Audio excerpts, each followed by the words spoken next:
Hello students, welcome to my class Theory Maths. Now we have an Olympiad question that we're going to be solving.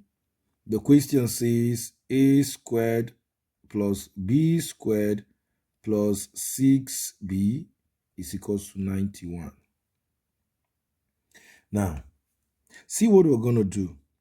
When we check this, there is something we can do with this, okay? Why not complete the square so that we can simplify further? Now, how do we complete the square when we have b squared plus 6b? Now, we complete the square, that is making it a perfect square, by adding to both sides the square of the half of the coefficient of b. So we can see that the coefficient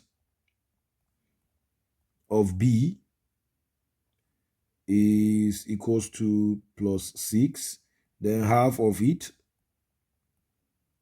is going to be plus 3. Okay?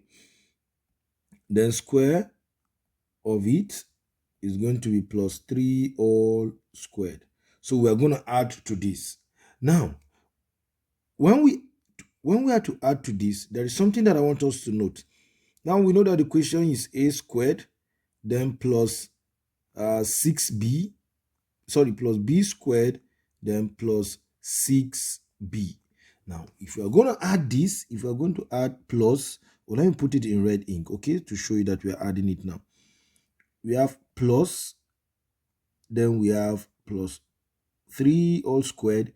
Then at the same time, we will subtract here so that we are going to have plus 3 all squared. Okay, so we've not done anything to this expression. Everything is okay. All right.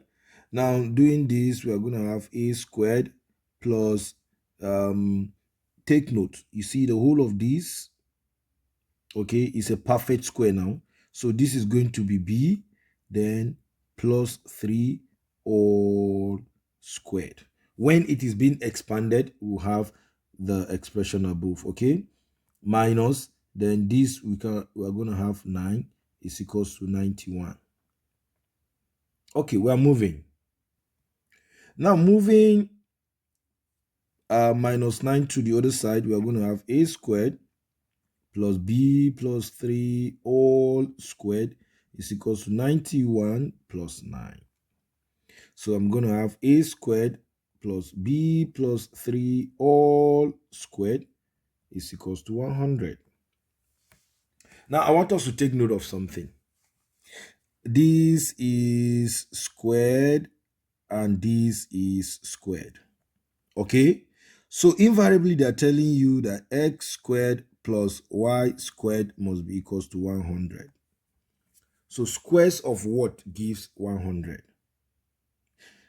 You agree with me that it is only 6 squared plus 8 squared that gives 100.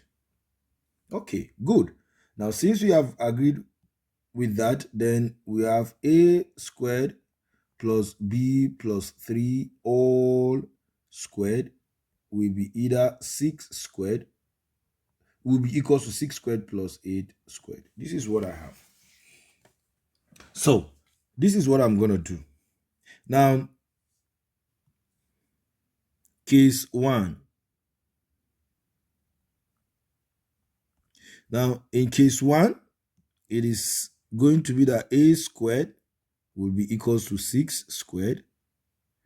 Then b plus 3 all squared will be equals to 8 squared.